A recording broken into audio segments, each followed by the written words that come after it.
Today we are going to study the concept of integration. Similarly, as we discuss the concept of differentiation.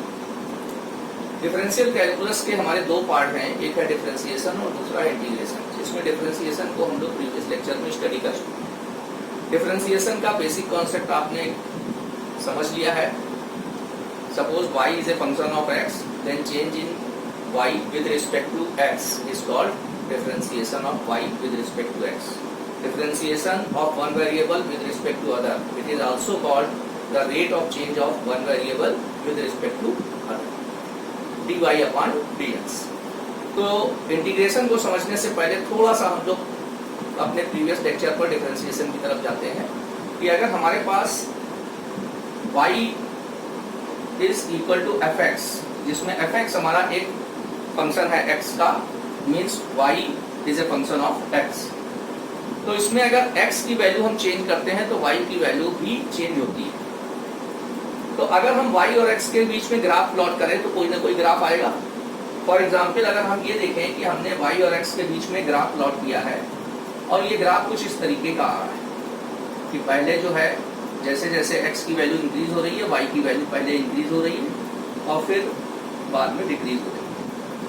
तो अगर हम x की किसी भी एक पर्टिकुलर वैल्यू को हम लेते हैं, सपोज x1, और इसके करस्पॉन्डिंग ग्राफ पर एक पॉइंट लेते हैं P1, और P1 पॉइंट पर हम एक टेंजेंट ड्रॉ करते हैं और इस टेंजेंट का हम स्लोप निकालते हैं। तो स्लोप निकालना आपको आता ही है।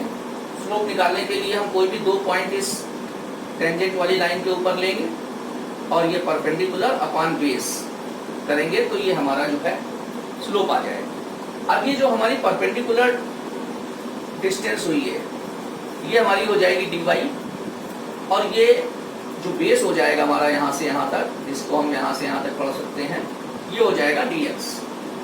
तो dy क्या है हमारा, चेंज इन y, और dx क्या है, चेंज इन x।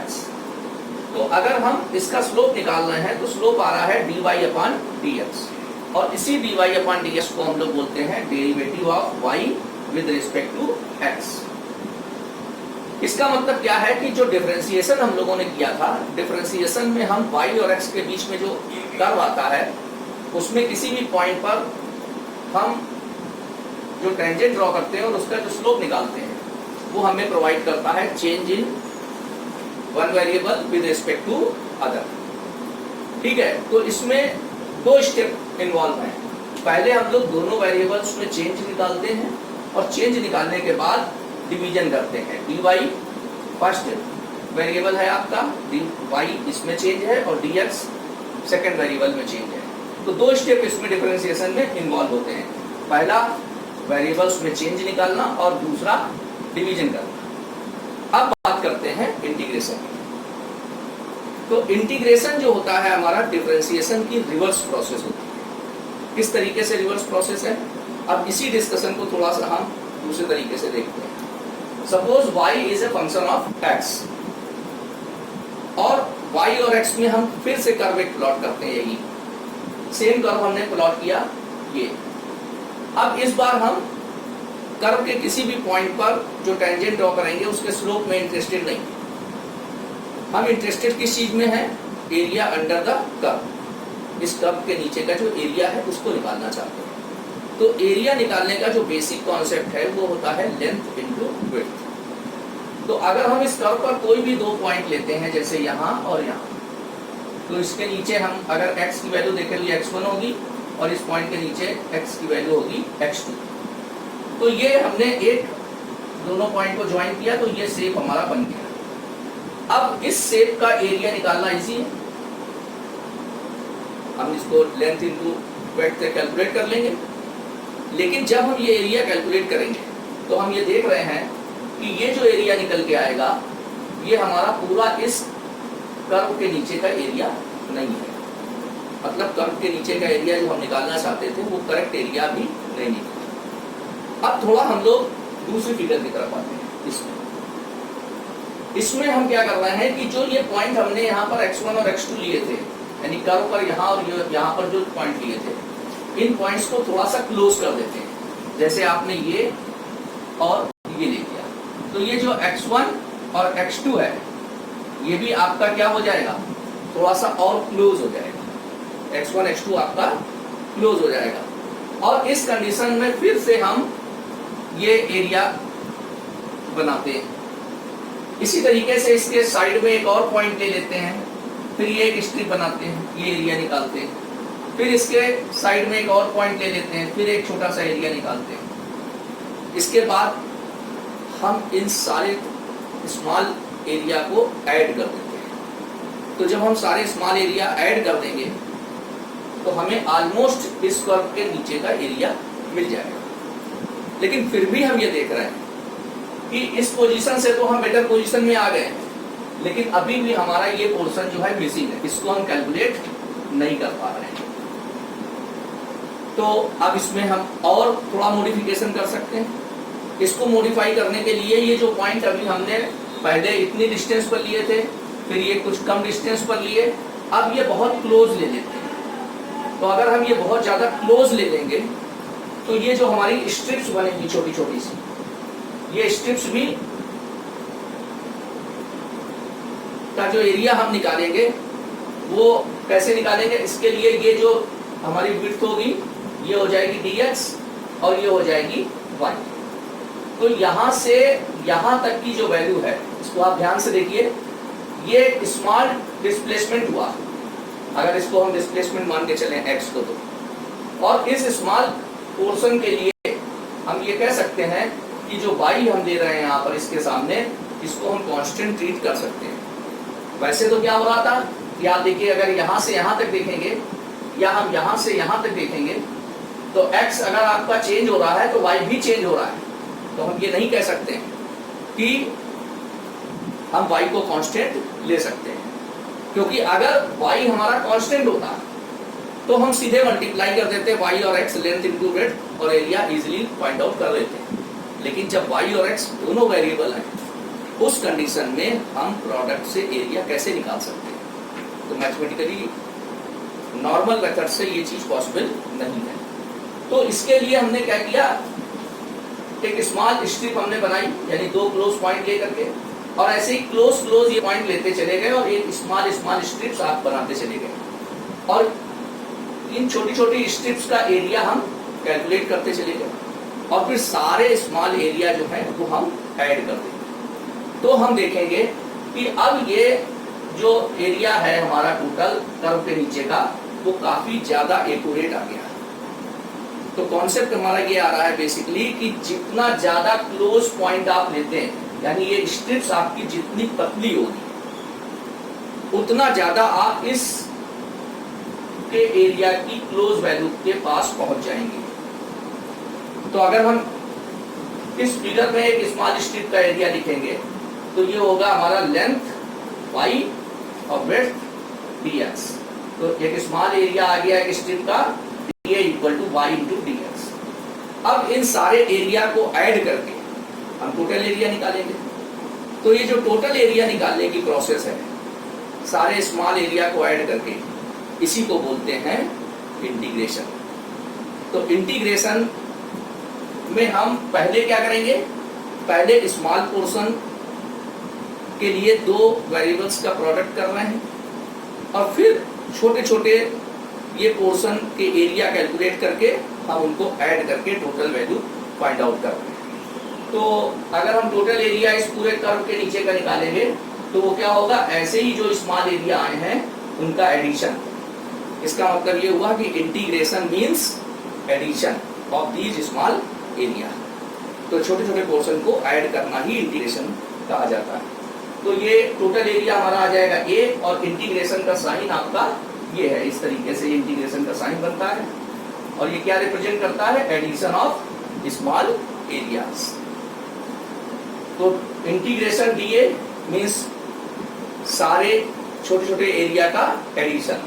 तो integration dA means total area A, और ये हो जाएगा इंटीग्रेशन y इंटू dx।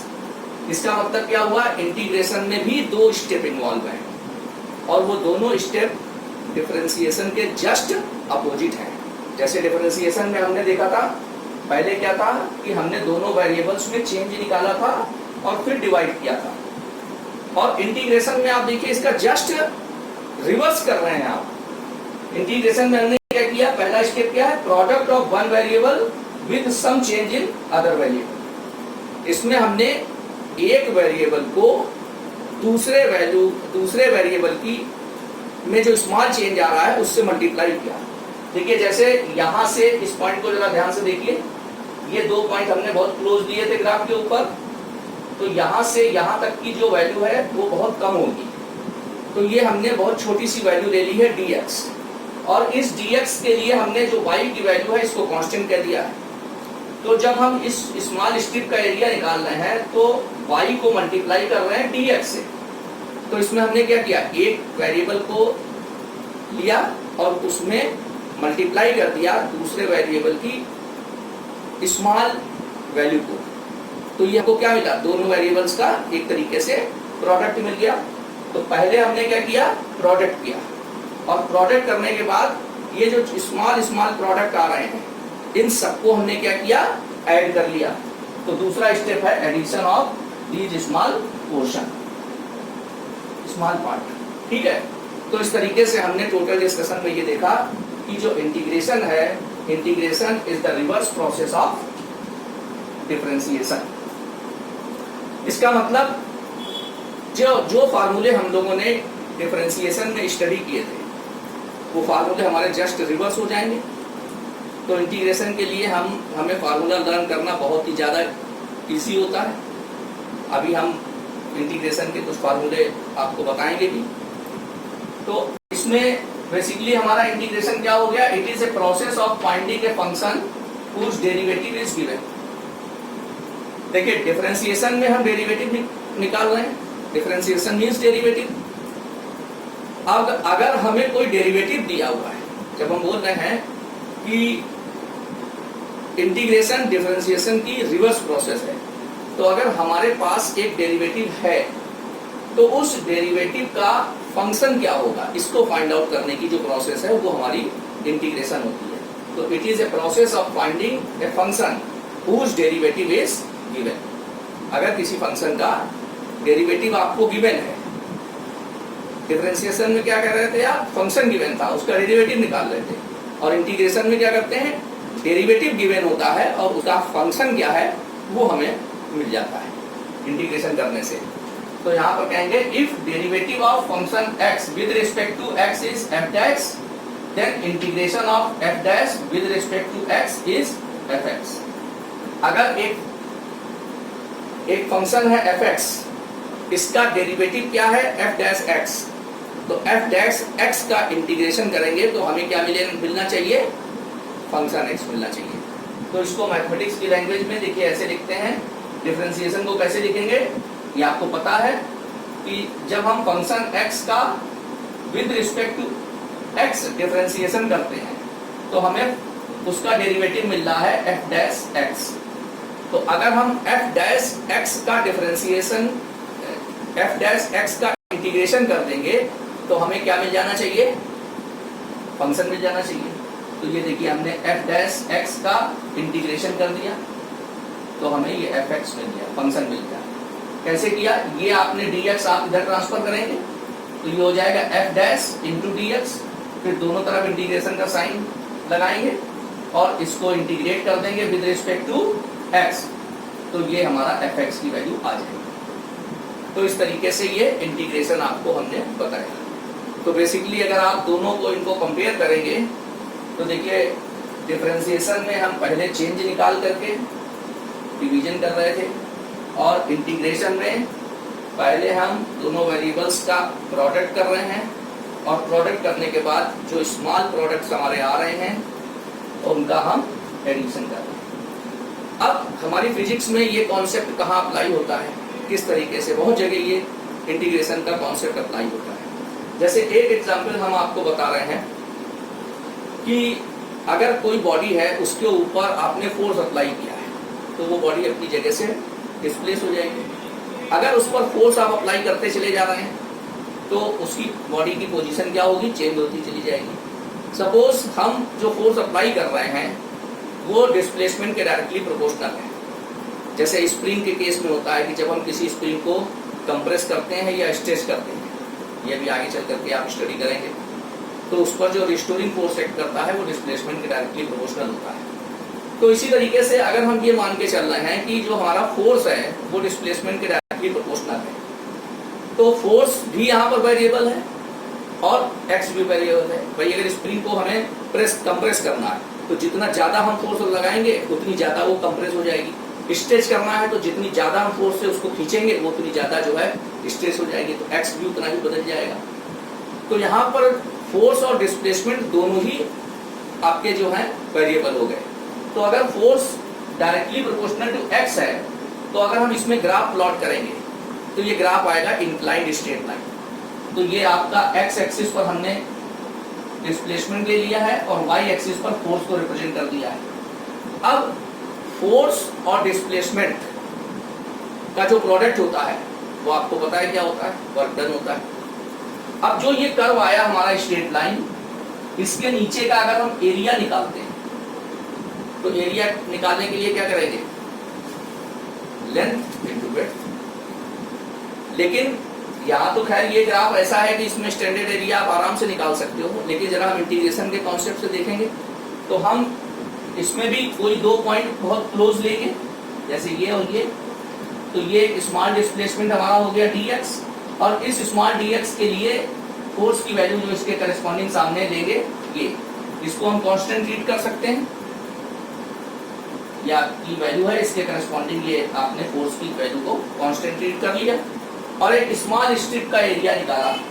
तो ये स्मॉल स्ट्रिप का एरिया जो होगा वो क्या होगा, लेंथ इनटू विड्थ के कॉन्सेप्ट से। तो ये लेंथ हो जाएगी हमारी f और विड्थ हो जाएगी dx। तो f इंटू dx क्या हो गया, small amount of work done. आप किस चीज में इंटरेस्टेड थे, टोटल वर्क डन निकालने के लिए, कि अगर आप किसी बॉडी को ओरिजिन से x डिस्टेंस तक डिस्प्लेस कर रहे हैं और फोर्स आप f अप्लाई कर रहे हैं और इस प्रोसेस में वर्क डन कैलकुलेट करना चाहते हैं, तो आपको तो टोटल एरिया चाहिए ना। तो टोटल एरिया के लिए हम इसी को क्या करेंगे, इंटीग्रेट कर देंगे।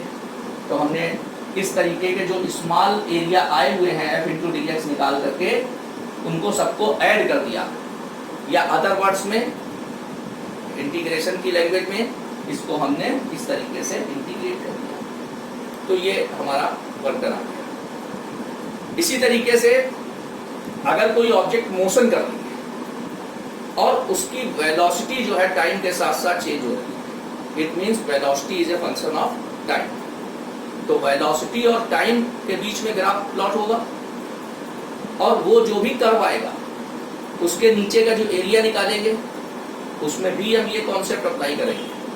तो वेलोसिटी और टाइम का जो प्रोडक्ट होगा वो हमें क्या प्रोवाइड करेगा, डिस्प्लेसमेंट प्रोवाइड करेगा। तो इस तरीके से हम फिजिक्स में भी कई जगह इंटीग्रेशन का कॉन्सेप्ट यूज करते हैं और दो वेरिएबल क्वांटिटी का प्रोडक्ट करके हम कुछ न कुछ रिजल्ट, इंपॉर्टेंट रिजल्ट हम फिजिक्स में निकालते हैं। अब ये जो इंटीग्रेशन होते हैं ये दो तरीके के होते हैं, एक होता है डेफिनिट इंटीग्रेशन और एक होता है इनडेफिनिट इंटीग्रेशन। इनडेफिनिट इंटीग्रेशन क्या का मतलब ये है कि अगर हमने कोई फंक्शन है उसका इंटीग्रेशन किया और इंटीग्रेशन के करने के बाद जो वैल्यू हमें मिल रही है वो वेरिएबल है। सपोज हमने एक फंक्शन है उसका इंटीग्रेशन किया और इंटीग्रेशन करने के बाद हमारी वैल्यू आई x टू द पावर 5। अब ये इंटीग्रेशन करने के बाद आई x टू द पावर 5। कैसे करते हैं इसको भी थोड़ा सा हम फार्मूले के हिसाब से आपको एग्जाम्पल्स में बताएंगे। लेकिन x टू द पावर 5 में जो वैल्यू हमें मिली है वो x के ऊपर डिपेंड कर रही है। x की जो भी वैल्यू हम रखेंगे रिजल्ट हमें उसी के हिसाब से मिलेगा। 1 रखेंगे तो x की वैल्यू कुछ आएगी, 2 रखेंगे तो कुछ आएगी। तो ये क्या हुआ, ये वेरिएबल हुआ। तो ये किस तरीके का इंटीग्रेशन होगा, इनडेफिनिट इंटीग्रेशन। तो इनडेफिनिट इंटीग्रेशन में हमारी जो लिमिट्स होंगी वो डिफाइंड नहीं होती। तो ये सिंपल हम इसको रिप्रेजेंट इस तरीके से करते हैं, y is equal to integration fx dx। तो ये इनडेफिनिट इंटीग्रेशन का रिप्रेजेंटेशन है। जैसे यहाँ पर हम फिगर में देखें तो यहाँ पर अगर हम एरिया इस कर्व के नीचे इस वैल्यू से लेकर के इस वैल्यू के बीच में निकालेंगे तो ये x1 x2 हमारी फिक्स होगी। अब हमें पूरा एरिया नहीं चाहिए, अब हमें सिर्फ कर्व के इस पोर्शन का एरिया चाहिए जो इसके नीचे आ रहा है।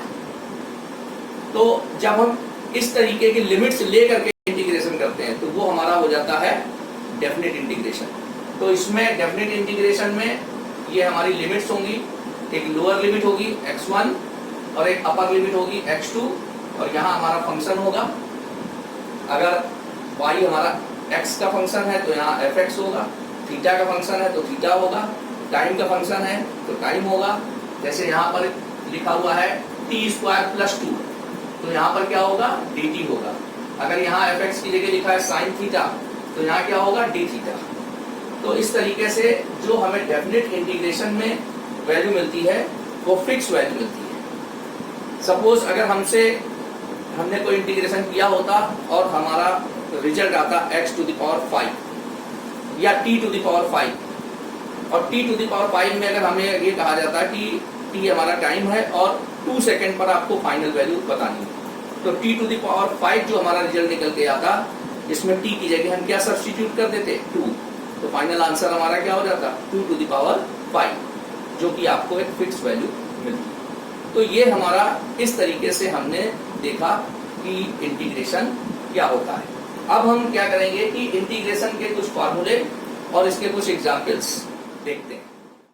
तो अब हम लोग कुछ इंटीग्रेशन के इम्पोर्टेंट फार्मूले जो हमारे फिजिक्स में बहुत ज़्यादा यूज होते हैं अक्सर, इसमें से कुछ ही हैं जो हमारे इंटीग्रेशन के फार्मूले हमारे फिजिक्स में यूज होंगे, उनको एक बार हम देख लेते हैं। और ये फार्मूले आप देखेंगे कि ये डिफरेंशिएशन के जस्ट अपोजिट है। जैसे पहला फार्मूला है हमारा इंटीग्रेशन x⁴n dx। सपोज अगर हमारा y एक फंक्शन है इस टाइप का x⁴n टाइप का तो इसका इंटीग्रेशन होगा जब तो उसकी वैल्यू होगी x⁴n + 1 upon n + 1 and plus c। ये c यहाँ पर जो लिखा हुआ है ये कांस्टेंट ऑफ इंटीग्रेशन है। ये जनरली हम लोग तभी लिखते हैं जब हमको किसी फंक्शन वगैरह की कोई इनिशियल वैल्यू गिवन होती है या कोई कंडीशन हमें गिवन है इनिशियल कंडीशन, तब हम ये कांस्टेंट ऑफ इंटीग्रेशन यहाँ पर रखते हैं और इसकी वैल्यू हम उस इनिशियल कंडीशन से फाइंड आउट भी कर लेते हैं। तो यहाँ पर ये कंडीशन है कि n की वैल्यू -1 नहीं होनी चाहिए क्योंकि n अगर -1 हो जाएगा तो ये फैक्टर यहाँ 0 हो जाएगा। नेक्स्ट है इंटीग्रेशन 1 × dx = x। x का जब हम डिफरेंशिएशन करते थे तो हमें क्या मिलता था 1। तो 1 का जब हम इंटीग्रेशन करेंगे तो हमें क्या मिलेगा x, मतलब डेरिवेटिव से हमें क्या मिल रहा है फंक्शन। इसी तरीके से इंटीग्रेशन dx/x = log x/e। आपको याद होगा जब log x/e का डिफरेंशिएशन करते हैं तो हमें क्या मिलता है 1/x। तो 1/x का जब हमने x के रिस्पेक्ट में इंटीग्रेशन किया तो 1/x हमारा था log x का डेरिवेटिव। तो 1/x जो कि log x का डेरिवेटिव है उसका जब हमने इंटीग्रेशन किया विद रिस्पेक्ट टू x तो हमें क्या मिल गया वो फंक्शन मिल गया log x/e। तो जो चीज़ आपने डेफिनेशन में पढ़ी वो चीज़ आपको यहाँ पर फार्मूले में दिखाई दे रही है। इसी तरीके से integration cos x dx = sin x। sin x का जब डिफरेंशिएशन किया था तो आपको क्या मिला था cos x। तो cos x का जब हमने x के रिस्पेक्ट में इंटीग्रेशन किया तो क्या मिला हमें sin x। देखिए ये यहाँ पर इंटीग्रेशन cos x कभी नहीं लिखा जाएगा, ये जिसके रिस्पेक्ट में हम इंटीग्रेट कर रहे हैं वो यहाँ पर स्मॉल वैल्यू यानी कि वेरिएबल की जरूर होगी dx। अगर थीटा होता है यहाँ तो यहाँ पर d थीटा होता, अगर यहाँ t होता तो यहाँ dt होता। ये बात आप माइंड में रखिएगा अपने, कभी भी इसको अकेला नहीं छोड़ेंगे। Integration sin x dx = -cos x। Integration sec² x dx = tan x। Integration cosec² x dx = -cot x। Integration sec x tan x = sec x। Integration cosec x cot x dx equal to minus cosec x integration ax plus b to the power n is equal to ax plus b to the power n plus 1 upon a bracket में n plus 1। इसी तरीके से integration dx upon ax plus b equal to 1 upon a log ax plus b base e।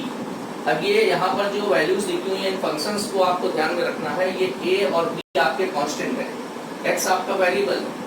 तो इस तरीके से जो भी फंक्शन है इस टाइप के आपको दिखेंगे या मिलेंगे इंटीग्रेशन में। मैथमेटिक्स में ज़्यादातर प्रैक्टिस करते हैं, फिजिक्स में तो इस तरीके की चीज़ें यहाँ बहुत कम आएंगी।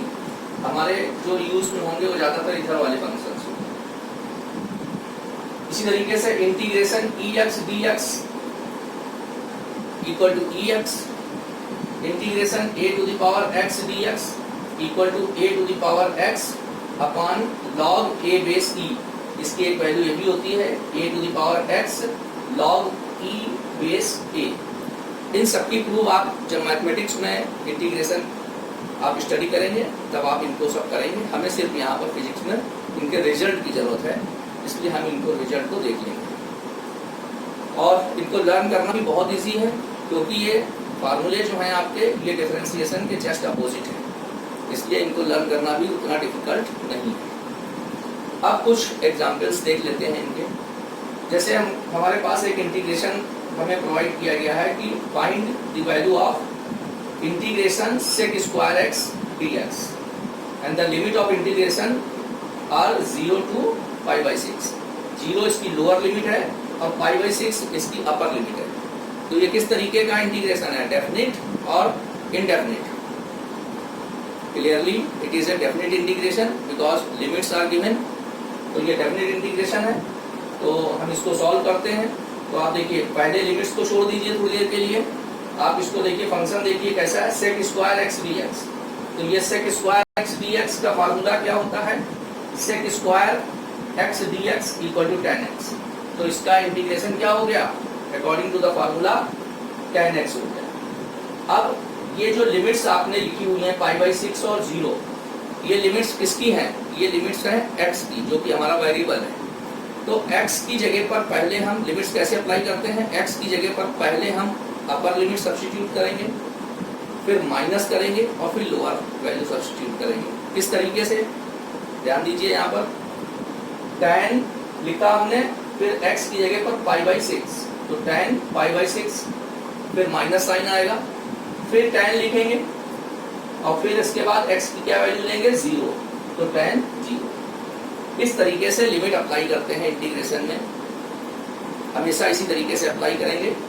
तो tan पाई बाई 6 1/√3 होता है, tan 0 की वैल्यू 0 होती है, तो ये फाइनल वैल्यू 1/√3 आ गई। तो आप यहाँ देख रहे हैं कि ये फिक्स वैल्यू आपको मिली है, जैसा कि डेफिनेशन में आपको एक्सप्लेन किया गया था डेफिनेट इंटीग्रेशन की। नेक्स्ट इंटीग्रेशन हमारा है integration x square minus cos x, bracket में लिखा हुआ है, ये पूरा 1 हुआ और उसके बाद इसको इंटीग्रेट करना है विद रिस्पेक्ट टू x। तो x square minus cos x को इंटीग्रेट करना है विद रिस्पेक्ट टू x, ये हमारी प्रॉब्लम है। तो फिर से हम इसको लिखते हैं। अब इसमें क्या करेंगे, ये 2 स्टेप में इंटीग्रेट होगा क्योंकि 2 स्टेप हैं इसमें। एक फंक्शन हमारा x स्क्वायर है और दूसरा फंक्शन यहाँ पर cos x है। तो इसको 2 पार्ट में इंटीग्रेट करेंगे, जितने पार्ट में होंगे उतने पार्ट में इंटीग्रेट होगा। तो ये dx इसके साथ भी आएगा और फिर dx इसके साथ भी आएगा। यहाँ कभी भी इस तरीके का नहीं करना है आपको कि ये x और ये x करके आप x स्क्वायर कर दें, ये कभी भी नहीं होगा क्योंकि यहाँ पर dx क्या चीज है ये आपको बिल्कुल क्लियर है। This is the small change in x। तो x यहाँ का निकल के किसी वेरिएबल के साथ नहीं कभी भी मिक्स हो जाएगा। ऐसी मिस्टेक्स स्टूडेंट्स बहुत से कर देते हैं, इसलिए आपको ये बात हमने एक्सप्लेन कर दी।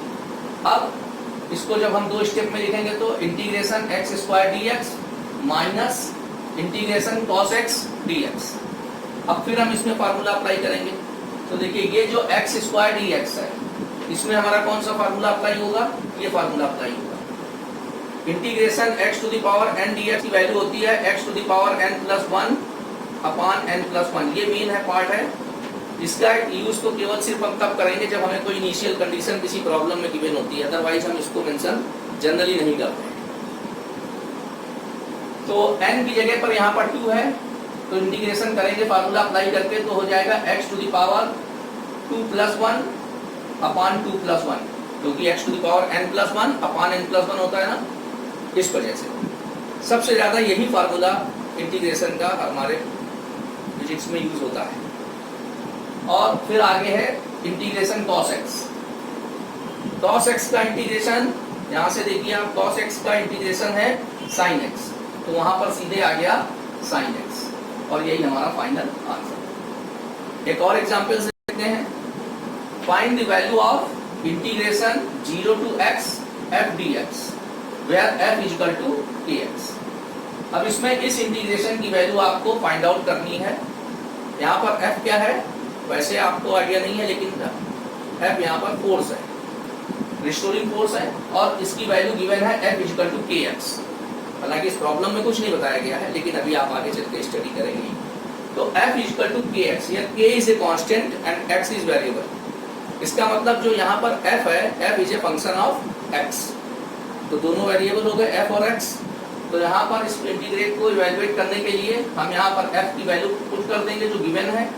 तो integration 0 to x f dx equal to हो जाएगा f की वैल्यू पुट करने पर integration 0 to x kx dx। अब k कांस्टेंट है, जिस तरीके से डिफरेंशिएशन में हम कांस्टेंट को d/dx या d/dθ d/dt के बाहर निकाल लेते थे और डिफरेंशिएट कर देते थे फंक्शन को, उसी तरीके से इंटीग्रेशन में भी जो कांस्टेंट होता है उसको इंटीग्रेशन के साइन के बाहर लिख लेते हैं। तो ये इसको हम यहाँ से यहाँ निकाल करके बाहर लिख लेंगे। अंदर रहेगा वेरिएबल, इंटीग्रेशन के साइन के अंदर क्या चीज रहेगी, जो वेरिएबल है वो रहेगी हमेशा। तो ये x × dx।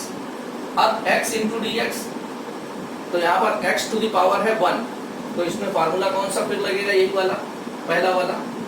तो x to the power 1 + 1 divided by 1 + 1, तो ये हमारा हो जाएगा। इसके बाद इसमें लिमिट्स भी गिवन थी आपको क्वेश्चन में 0 to x, तो यहाँ पर ब्रैकेट लगा करके 0 to x। इसमें फर्स्ट वाले में भी देखिए हमने यहाँ ब्रैकेट लगाया था और लिमिट्स को ऊपर लिखते हैं। तो जब भी आप इंटीग्रेशन कर लेते हैं तो उसके बाद एक ब्रैकेट के अंदर वैल्यू को लिख करके नीचे लोअर लिमिट और ऊपर अपर लिमिट, जैसे यहाँ पर भी और आपका यहाँ पर भी देखिए हमने वैसे ही किया हुआ है। इसके बाद ये 1 + 1 2 हो गया, ये फिक्स वैल्यू है, इसको भी आप बाहर निकाल लीजिए ब्रैकेट से ही बाहर आ गया। अब ये जो वैल्यूज लिखी हुई हैं ये इसी x की हैं, बाय चांस यहाँ पर भी x है और यहाँ पर भी x है, तो कोई बात नहीं है, हम x की ही वैल्यू पुट करेंगे। तो x की वैल्यू पहले यही x सब्स्टिट्यूट करेंगे, तो यहाँ पर ये x² आया है, तो यहाँ हो जाएगा x²। फिर माइनस का साइन लगाना होता है, माइनस का साइन हमने लगाया। फिर x की दूसरी वैल्यू क्या है 0, तो 0 का स्क्वायर किया, 0² 0 हो गया, तो ये फाइनल वैल्यू क्या आ गई 1/2 kx²। तो देखिए ये आपकी एक फिक्स वैल्यू आ गई। यहाँ पर ये जो इंटीग्रेशन है ये कैसा इंटीग्रेशन था, डेफिनेट इंटीग्रेशन था, और यहाँ पर ये कैसा इंटीग्रेशन है, ये इनडेफिनेट इंटीग्रेशन है। यहाँ पर हमें लिमिट्स गिवन थी, कंफ्यूज मत होइएगा कि ये x है, यहाँ पर x आ रहा है और यहाँ पर x आ रहा है, और आप समझ रहे हैं कि ये इंडेफिनिट है और तो ये भी इंडेफिनिट होगा। ये इंडेफिनिट इसलिए नहीं है क्योंकि यहाँ पर ये x एक फिक्स वैल्यू थी। जैसे आपसे कहा जाए 0 से 3 मीटर के बीच में आपको ये फोर्स चाहिए, तो ये 0 हो गया, x की वैल्यू 3 हो गई, तो ये आपकी फिक्स वैल्यू है। जबकि यहाँ पर कोई भी लिमिट आपको गिवन नहीं थी इस क्वेश्चन में। तो यहाँ पर जो ये इंटीग्रेशन कैलकुलेट होकर के आया है, इसमें x की आप वैल्यू जब चेंज करोगे तो ऑटोमेटिक इस इंटीग्रेशन का जो रिजल्ट है वो आपका चेंज होता चला जाएगा। इस वजह से ये किस टाइप का इंटीग्रेशन हुआ, इनडेफिनिट इंटीग्रेशन। तो यहाँ पर हमने कुछ एग्जाम्पल्स के थ्रू इंटीग्रेशन को कैसे सॉल्व करते हैं ये स्टडी किया। अब हम जरा अपने मोशन का जो हमारा रनिंग चैप्टर है उसमें इसका कॉन्सेप्ट हम कहाँ यूज करेंगे। एक तो भी हमने आपको बताया कि जैसे कि जो वेरिएबल क्वांटिटी है, जैसे वेलोसिटी है, टाइम के साथ साथ चेंज होगी, और वेलोसिटी टाइम के बीच में आपने ग्राफ प्लॉट किया, और उस ग्राफ के नीचे का जो एरिया आप कैलकुलेट करते हैं, तो वो एरिया से आपको क्या मिलेगा? डिस्प्लेसमेंट। और वो एरिया कैसे आप निकालते हैं? इंटीग्रेशन से। ये अभी हमने आपको एक्सप्लेन किया। एक और कॉन्सेप्ट हमने बताया था फोर्स का, एफ और एक्स के बीच में ग्राफ प्लॉट करके। एफ और एक्स के बीच में जो ग्राफ आया उसके नीचे का जब आपने एरिया निकाला तो एरिया से आपको क्या मिला? Work done. क्योंकि एफ और एक्स दोनों वेरिएबल थे, प्रोडक्ट किया और जो स्मॉल पोर्शन आए थे हमारे उनको सबको ऐड करके निकाला तो हमें क्या मिला? Total work done. इसी तरीके तो एक तो ये हो गया कि हम दो वेरिएबल क्वांटिटी के बीच में जो कर्व आता है उसके नीचे का एरिया निकाल करके हम उन दोनों का प्रोडक्ट निकाल लेते हैं, और एरिया से हमें कोई ना कोई फिजिकल क्वांटिटी की वैल्यू जरूर मिलती है। अब बात करते हैं कि जैसे अगर एक ऑब्जेक्ट है जो मोशन कर रही है, उसकी पोजीशन टाइम के साथ साथ चेंज हो रही है और वेलोसिटी वो यूनिफॉर्म वेलोसिटी से नहीं मूव कर रहा है, वो वेरिएबल वेलोसिटी से मूव कर रहा है। तो जब वेरिएबल वेलोसिटी से मूव करेगा तो हम उसकी वेरिएबल वेलोसिटी को क्या लिखेंगे? v = dx/dt। तो यहाँ पर हमने पोजीशन को जब हमने डिफरेंशिएट किया विद रिस्पेक्ट टू t तो हमें क्या मिली? वेलोसिटी। अब जरा हम इसको थोड़ा सा रीअरेंज करते हैं, इसको dt को इधर ट्रांसफर कर देते हैं तो dx = v × dt हो गया। अब यहाँ पर dx क्या है? dx is the small change, small displacement, and dt is small time interval. Here velocity is a function of time. Velocity क्या है? टाइम के साथ साथ चेंज हो रही है, तो वेरिएबल है ना। तो वेलोसिटी जब टाइम के साथ साथ चेंज हो रही है it means it is a function of time.